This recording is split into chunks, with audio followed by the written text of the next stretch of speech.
Hello, today we're going to be talking about translation. Translation is part of the essential dogma. It is the translation of mRNA to proteins. You're translating from genetic code to a polypeptide chain. We're first going to be talking about some of the differences between translating in eukaryotes versus prokaryotes. In eukaryotes, transcription occurs in the nucleus, but translation occurs in the cytoplasm. In order for the mRNA to translocate from the nucleus to the cytoplasm, there is some mRNA processing that must occur. While in prokaryotes, there is no nucleus, so transcription and translation both happen in the cytoplasm. So let's talk about those mRNA processing that occurs in eukaryotes. There are three things that must happen. So before the mRNA is processed, the mRNA is called pre-mRNA. After it's processed, it is called mRNA, and it is ready to be translocated for translation. In the pre-mRNA, there are exons and introns. The exons are nucleotides that can code for amino acids, but the introns cannot, so we must remove them. So in mature mRNA, there is no introns. The next thing that is done is a polyA tail is added to the 3' end. This is just a tail of adenosines. And on the other end, a guanine triophosphate is added. This guanine triophosphate is called the 5' cap. The polyA tail and the 5' cap are added in order to protect the ends of mRNA. Now that mRNA is ready to be translated, we are going to talk about the components. Translation occurs in a ribosomal unit. This ribosome has helper units that transfer amino acids in order to form this polypeptide chain. These helper units are called tRNA. The T stands for transfer, as it transfers an amino acid. It looks like this. At the bottom of a loop, there is an anticodon. This will be what matches to the mRNA strand. So every 3 nucleotides is called a codon. These codons all translate to amino acids. In this chart, you can see how. For example, if you were to look for the AUG codon, you would start first with the first base, adenosine. So you'd find A, and then you'd go for the second base, which is uracil, and then guanine. And you can see that this codes for the amino acid methionine. So these tRNA have this anticodon that will match this codon. And on the top of the tRNA is where the corresponding amino acid that matches for the codon is located. So now that we know about the components, let's talk about how translation actually occurs. Translation occurs in 3 stages: initiation, elongation, and termination.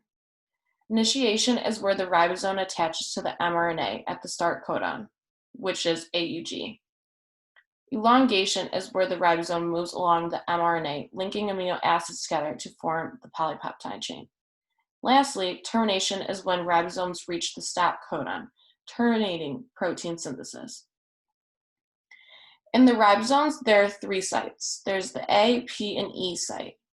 The A is where the appropriate tRNA first comes into the ribosome. It stands for amino acyl. The next is the P site. This is where the polypeptide bond forms. And last is the E site, and this is where the tRNA exit the ribosome. So here is an mRNA strand. It is read from the 5' to the 3' end, so this ribosome will be moving to the right. The ribosome attaches and the tRNA come in when the first start codon is found in the mRNA. So you have AUG, the start codon. The tRNA will match with the matching anticodon, and the corresponding amino acid will come into the A site, which is right here. The ribosome will then shift to the right, and in step 2, you can see, moving the tRNA to the P site. So this tRNA moves to the P site.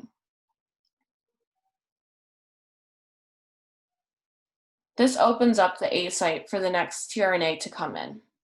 So the next tRNA matching the next three codons will come in, and in this case, it's leucine. So now the second tRNA is in the A site, the methionine, and the methionine will form a polypeptide bond with the leucine, right here.